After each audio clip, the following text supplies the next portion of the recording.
مومنو، اللہ پر اور اس کے رسول پر اور جو کتاب اس نے اپنے اس پیغمبر پر نازل کی ہے اور جو کتابیں اس سے پہلے نازل کی تھیں سب پر ایمان رکھو، اور جو شخص اللہ اور اس کے فرشتوں اور اس کے کتابوں اور اس کے پیغمبروں اور روز قیامت سے کفر کرے وہ رستے سے بھٹک کر دور جا پڑا۔ جو لوگ ایمان لائے پھر کافر ہو گئے، پھر ایمان لائے پھر کافر ہو گئے، پھر کفر میں بڑھتے گئے، ان کو اللہ نہ تو بخشے گا اور نہ انہیں سیدھا رستہ دکھائے گا۔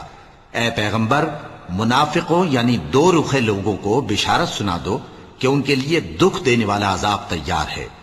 وہ جو مومنوں کو چھوڑ کر کافروں کو دوست بناتے ہیں، کیا یہ ان کے ہاں عزت حاصل کرنی چاہتے ہیں؟ سو عزت تو سب اللہ ہی کی ہے،